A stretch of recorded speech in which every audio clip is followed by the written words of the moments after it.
Hey guys, this is Mountain Walk, and today we're going to be talking a little bit about Domain. That's right, this is a sweet, sweet old 5-color control deck, or, well, it's like a tap-out control deck basically, although, played some counter spells. So it's an old 5-color control deck from Invasion Block Constructed, and then I think it was also adapted into Type 2 at the time, but I don't think it was very. Oh gosh, I can't quite remember if it was played that much in Type 2. There was other things that were a little bit better, but it was really good. Probably one of the better or best deck in Invasion Block Constructed, and it's well it's pretty sweet. And it's basically it's like played a lot of domain cards, which were they were there were domain cards in Alara block, and there were basically, if you have all the different basic land types in play, you get an effect, and the effect is really good, and it's better for each basic land type you have in play. So that's pretty sweet. Most of these effects are pretty strong, pretty strong. Obviously, it's one just saw was allied strategies, so 5 cards for 5 mana, pretty good. And not only that, not only can you play all these really powerful domain cards, get super amped up, but you can play pretty much all the different cards that are just good that you want. And there's a lot of different options. So that's it makes the deck kind of hard to build. So I just kind of went with what I remembered from the old Invasion block decks, and sort of built up from there, and added cards I think would be better. I mean, so you can do it in any number of different ways. So it's kind of hard to say what's the best build, especially because there's all these different kinds of tutors you can play. There's all the wishes, there's enlightened tutor, there's stuff like diabolic tutor. I mean, you can go totally crazy. So it's hard to say what's the best kind of the best way to approach playing the deck, because there's so many different options. So who knows? This is just the way that I built it. Maybe you guys got some other ideas, and I encourage you to play with them, build them, mess around with them. Pretty sweet.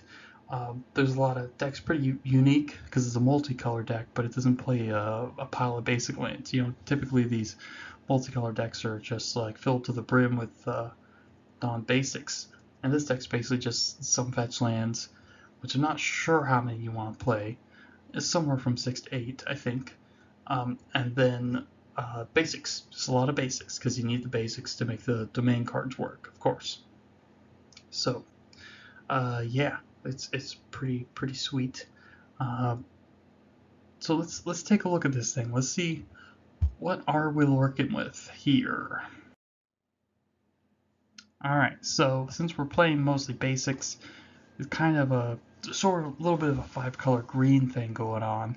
And like I said, not 100% sure about the number of fetches versus the number of basics, but you want some number of basics and some number of fetch lands, and you'll want probably Rampant Growth. I think is the best one for if you're fixing your mana, because you play it on turn 2, of course. Then you want Chromatic Sphere, fixes your mana, and then of course draws a card, which is pretty nice. Explosive Vegetation is pretty good too. It's a little expensive, but it does get you a bunch of lands, so that's good. But you don't typically want too many of these effects, I think. But you for your drawing and tutoring and all that kind of card advantage, moving cards around, velocity thing, we got Impulse instead of Worldly Council. Worldly Council is like the super impulse if you have all 5 lands in play, but Impulse is just simply much better on like turn 2 or 3, where you're able to always get 2 mana, 4 cards. So that's the most important thing. And Worldly Council being better late game is not a big deal. Digging an extra card late game is not a big deal, because if you're in the late game, you're already in a pretty good place where seeing the extra cards is not a big deal. I play Enlightened Tutor. I like Enlightened Tutor. Of course, it gets you your win conditions or any of your um, nasty enchantments we play. Burning Wish, I like this one over, like, say, Living Wish or Cunning Wish. Most of the effects I think I really want are just really powerful. Um, well, just really powerful for sorceries. There's a ton of them. I mean, there's a ton of them. Global Ruin, of course, is really great. Allied strategies, draw a bunch of cards. Haunting Echoes late game can more or less win you the game. I don't really want to go too far off on how much I love Haunting Echoes, but this card is pretty balmy if you can get it to resolve late game. Pretty sweet. Deep Reconnaissance, Wrath of God, uh, good stuff like that. Wandering Streams are a really good one because, say, turn 5, you have Domain. You can Burning Wish and then cast Wandering Stream on the same turn for 10 life, which is big game against a lot of the aggressive decks. You could also play something like Pyroclasm. It's obviously a pretty good card in the board, or you could play it main deck too. It's pretty strong there. And then just stuff for like a lot of the combo decks like Duress and Crypt. So you take out anything that's not quite as good, you can put in your Duress and your Crypts, and Arcane Laboratory, of course, against the Storm decks, pretty good there. So that's pretty sweet. So for our last piece of like card manipulation, got Yawgmoth's Agenda. Now this guy is big game. So in this deck, what I've tried to do with the sort of design philosophy is to have a lot of really high impact cards and nothing that is like too weak. So there's certain cards you just gotta have. You gotta have the cards that basically facilitate you being able to get Domain. So your ramp spells and so on, and impulse or whatever. So they'll help you get your Domain. That's important. But other than that, everything else should just be big, balmy. And so we got stuff like Pernicious Deed, which is, I mean, obviously, I don't need to tell you how good Pernicious Deed is. Collective Restraint, Destructive Flow, which is just hilarious that a 5-color deck can use Destructive Flow to wreck other decks' mana bases. But hey, it feels good. Feels good, man. And then, of course, Overgrown Estate against a lot of the aggressive decks. So you're probably wondering, why am I just not playing Zurin Orb? Zurin Orb is so much easier to cast. I mean, really, the thing is, this deck needs a lot of mana. I mean, quite a bit of mana. So it doesn't really make a lot of sense if we're on like 2 or 3 lands and sacking lands to Zurin Orb, because we're not going to get ahead that way. That's just not how we're going to do it. Because we'll just run out of lands. We'll never be able to get enough mana to sack to our big spells. So really what we want to do, Overgrown Estate costing 3 instead of 0 is not a big thing, really. And especially, obviously, Overgrown Estate gives you an extra life for every land sacked. So that's pretty big too. I mean, obviously that's the reason why we're using Overgrown Estate instead of Zurin Orb. Man, how many other decks have been able to play Overgrown Estate? Probably none. So that's a sweet card. So I think it's a little bit better, because we can support the casting costs, and the extra life is super appreciated. So like once after we cast our Deed, or drop a Collector Restraint, we can drop an Overgrown Estate, and basically prevents us from ever being burned out, which is really good. And yeah, and then of course evasive action, which is more or less a 2-mana hard counter once we have Domain. But of course it works very well with Collective Restraint. So that's good stuff. So, and then after that, there's a couple cards we're going to win with. So we got Dragon Roost and Legacy Weapon. Dragon Roost, a lot of these old invasion block decks played Goblin Trenches. And Trenches is fine, it's good, but we don't really want to be sacking lands. That's just not what we want to do, especially if we're like just getting random dorks to run into guys that are being held back by Collective Restraint. Not really the best plan. Dragon Roost, it just gives us a big fatty flyer, and that's awesome. Legacy Weapon is maybe the best win condition, the most complete, because it's 5 mana, exile something. I mean, just 5 mana, exile any permanent. Instant speed. That's sweet, but it's expensive and it's slow. But that's okay. So the entire deck is just built upon like sort of stalling and buying time and killing their stuff, just like a typical board control deck. And Legacy Weapon is perhaps the best win condition in the format, but obviously it's it's a little slow, and obviously you have to have 5 colors of mana to use it. So it's powerful, but obviously it's slow and you have to commit to it. This deck can. So Legacy Weapon, super sweet, super powerful, but obviously only super late game. So let's look at the lands. I mean, basically you just want a bunch of basics, more forests and islands, I think, than anything else. And then swamp, mountains, and plains. Secondly, yeah, maybe I should probably have another island in there for how important blue is instead of like a fetch land. And then maybe another island and another forest instead of the 2 singleton fetch lands is probably a good plan. Haven't really, I'm not really sure either way, but that would be fine. And then of course you could always play like maybe some number of pain lands or city brass. That'd be probably okay too. A couple, not too many. It's sort of hard to figure out the correct amount of mana. It's kind of a wonky deck, and of course, anytime you change the number of cards, which I'm always doing, then you change the amount of colors you have for each color. So if I'm adding like stuff like Ivory Mask or whatever main deck, or Argivian Find in the sideboard, it's like you got to keep this kind of stuff in mind. So if you're changing that, so it's tough, but that's okay. No big deal. Okay, so like I said, there's a ton of different things. For example, on the board, you can play Replenish to Burning Wish for. You Burning Wish for, well, Replenish, and then of course all those other really sweet cards, and that'll get you back all those destroyed or countered enchantments, which is pretty sweet. And sort of like I hinted beforehand, there's lots of different things that go in and out of the deck, and so like if you add like a couple different cards, you change the ratio of the amount of mana you have. Maybe, yeah, like I said, more white cards, you're gonna need probably more white mana. Maybe you need to change the fetch lanes you use. Maybe you need to add another planes. But the idea is I don't really want to play a ton of like spot removal and things like that, and if I did, it'd probably be something like Vindicate.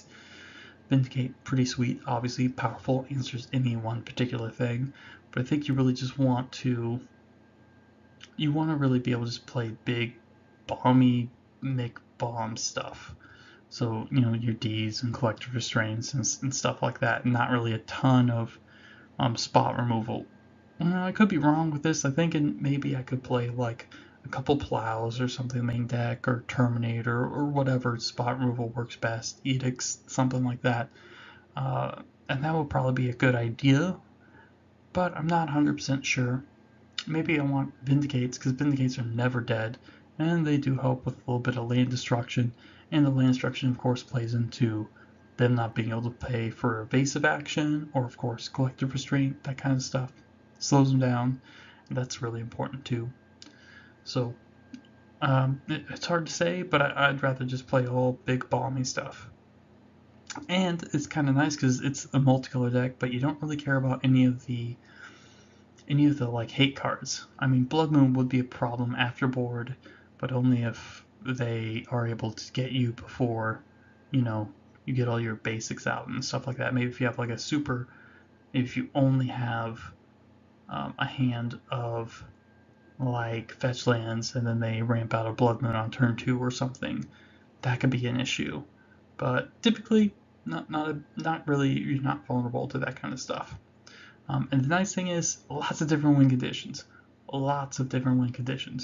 I mean, like I said, we're not playing Goblin Trenches, even though I love Goblin Trenches, because I don't think it's the best way to go about it. Some of the old Invasion Block decks played Spirit Monger, I mean, you could play that too. And there's so much different stuff we can play. But the best one, in my opinion, is time to get dragony. We're gonna get so many dragons. We're going to spam dragons. We're going to spam dragons. We're going to spam dragons up your ass. You're going to have dragons coming out of your ass. Your ass is going to have dragons. And it's going to be sweet. Look, there's no way you can ever lose if you resolve a dragon roost. Think about it. What's your opponent going to do? They're going to cry like a bitch. They're going to cry like a bitch. You're going to be the winner. You're going to be the Chad dragon roost versus the virgin other card guy, because any other card is totally like, what a loser. Like, why would you even, all you need is dragon roost and you get dragons. Like, look at that token. Wow, that's hardcore. That's like a classical sort of dragon thing. Look at the stars shine, winds blow, dragons rage. That's all you need. This I mean, what more do you need? This deck's amazing. It could play Dragon Roost. I'm playing Dragon Roost in this deck. And look at these tokens. You can get those sweet tokens. Those are the player rewards tokens. So back in like an invasion-ish block, they had like player reward tokens where you'd be able to like get like this is like, I think, Call the Herd, and like there was bear tokens, and of course goblin tokens, and all sorts of other different tokens. And you got them for the player rewards. They're pretty hard, well, kind of harder-ish to find. You know, they didn't just come in booster packs. That started like in 10th edition, I think. So these older ones are a little bit more valuable, a little bit cooler. Like there's even old sliver tokens or squirrel tokens. But look at these dragon tokens. This is amazing. Wow, this is great. How could you ever lose once you make one of these? And the nice thing is you get to win with a creature, but your deck's not really vulnerable to creature removal because, well, you just make another one. You know, I mean, that's the plan. Make one, they kill it, like who cares? You just make another one and just keep making them forever. Like, this is so sweet. Like, this is one of the better ones. This is super fast. I mean, this will literally just kill them. Whereas like Legacy Weapon is good because it'll just like, it'll take out whatever problems that exist. Like, you know, like, oh, you got a problematic enchantment or artifact or whatever, and then of course you can start taking away their lands, and then, you know, until they have, you know, then you take out their creatures that are blocked by collective restraint, and then whatever, you know, once they have no permanence. I mean, typically, like, there's a point where people will be like, okay, I should probably, you know, maybe not keep playing, you know, they should scoop just against like any other sort of prison-y kind of style deck. It can definitely get to that point where you definitely have inevitability.